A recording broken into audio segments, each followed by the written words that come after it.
Hello दोस्तों, आप सभी का स्वागत है शारदानंद मिश्र गौ भक्त चैनल में। दोस्तों, मैं जो आज आप लोगों को बताने जा रहा हूँ वो है गाय के मूल्य के बारे में।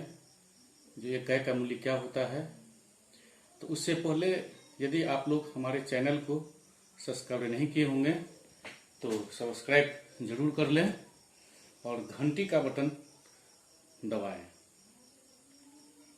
एक बार महर्षि आपस्तंभ ने जल में ही डूबे रहकर भगवत भजन करने का विचार किया। ये कहानी स्कंद पुराण से लिया गया है। स्कंद पुराण में यह वर्णित है।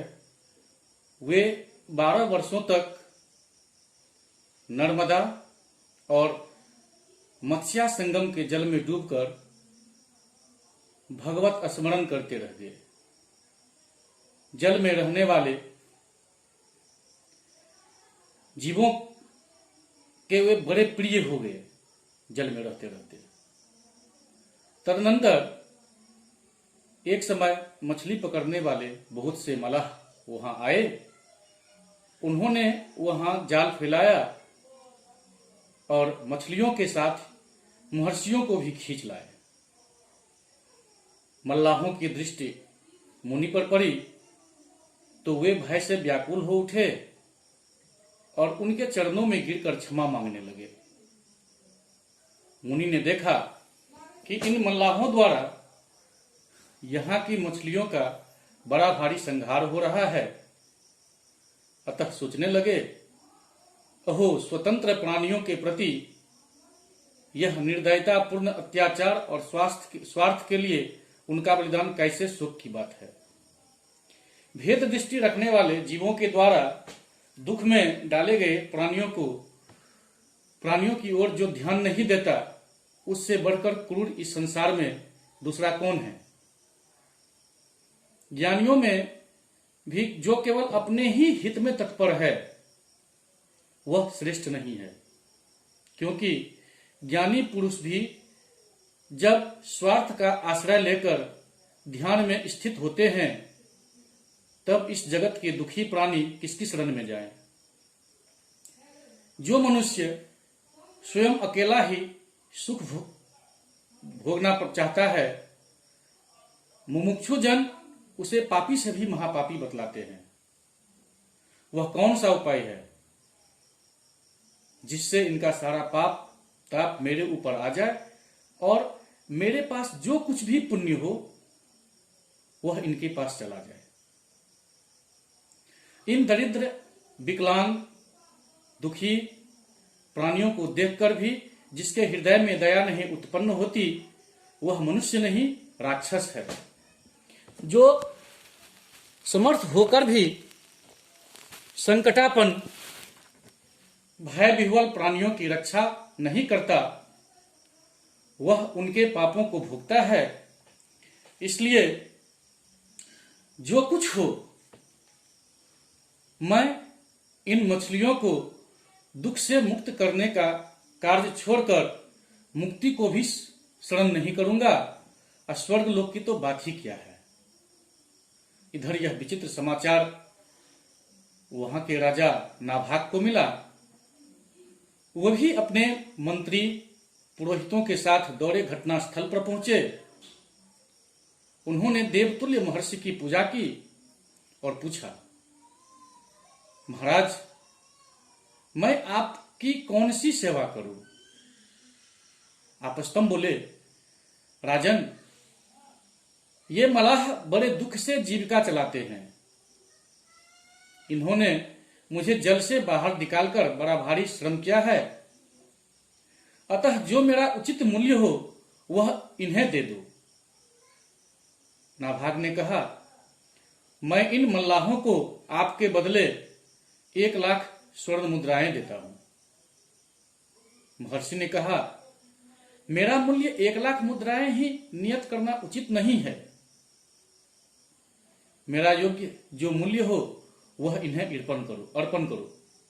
नाभाग बोले, तो इन निषादों को 1 करोड़ दे दिया जाए या और अधिक भी दिया जा सकता है। महर्षि ने कहा, तुम ऋषियों के साथ विचार करो, कोटि मुद्राएं या तुम्हारा राजपाट, यह सब मेरा उचित मूल्य नहीं है। महर्षि की बात सुनकर मंत्रियों और पुरोहितों के साथ राजा बड़ी चिंता में पड़ गए। इसी समय महातपस्वी लोमस ऋषि वहां आ गए। उन्होंने कहा, राजन, भय ना करो, मैं मुनि को संतुष्ट कर लूंगा।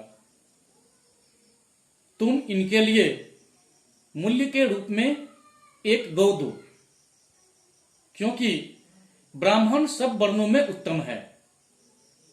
उनका और गौओं का कोई मूल्य नहीं आंका जा सकता।